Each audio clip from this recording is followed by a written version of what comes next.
بسم الله الرحمن الرحيم ياسين والقرآن الحكيم إنك لمن المرسلين على صراط مستقيم تنزيل العزيز الرحيم لتنذر قوما ما أنذر آباؤهم فهم غافلون لقد حق القول على أكثرهم فهم لا يؤمنون إنا جعلنا في أعناقهم أغلالا فهي إلى الأذقان فهم مقمحون وجعلنا من بين أيديهم سدا ومن خلفهم سدا فأغشيناهم فهم لا يبصرون وسواء عليهم أنذرتهم أم لم تنذرهم لا يؤمنون إنما تنذر من اتبع الذكر وخشي الرحمن بالغيب فبشره بمغفرة وأجر كريم إنا نحن نحيي الموتى ونكتب ما قدموا وآثارهم وكل شيء أحصيناه في إمام مبين واضرب لهم مثلا أصحاب القرية إذ جاء المرسلون إذ أرسلنا إليهم اثنين فكذبوهما فعززنا بثالث فقالوا إنا إليكم مرسلون قالوا ما أنتم إلا بشر مثلنا وما أنزل الرحمن من شيء إن أنتم إلا تكذبون قالوا ربنا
وخلقنا لهم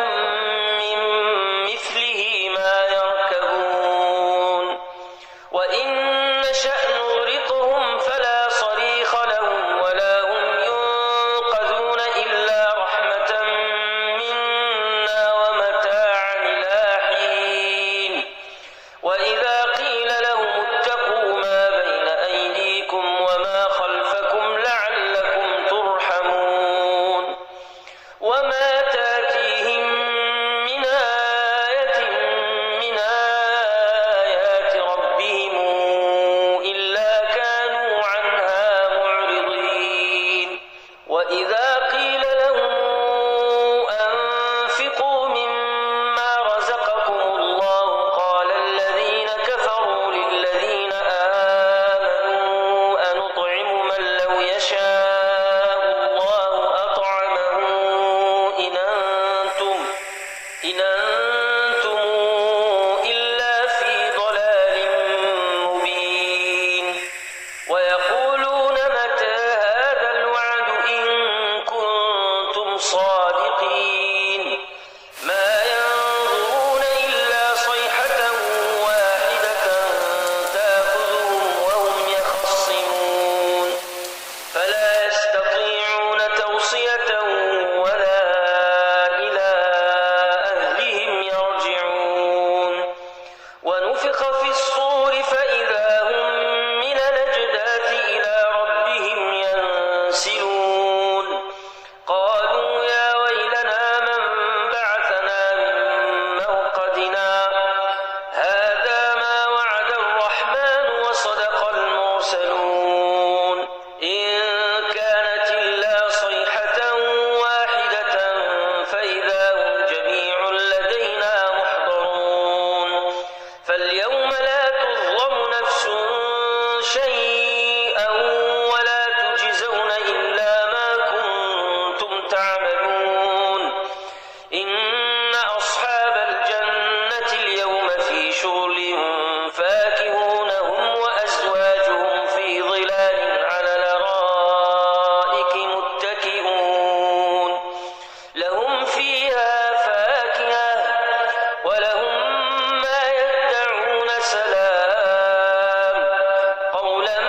من رب رحيم وامتازوا اليوم أيها المجرمون ألم أعهد إليكم يا بني آدم ألا تعبدوا الشيطان إنه لكم عدو مبين وأن اعبدوني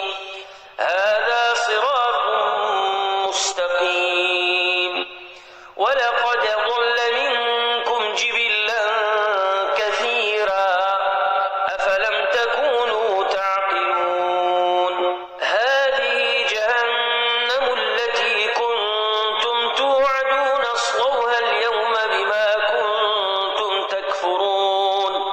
اليوم نختم على أفواههم وتكلمنا أيديهم وتشهد أرجلهم بما كانوا يكسبون ولو نشاء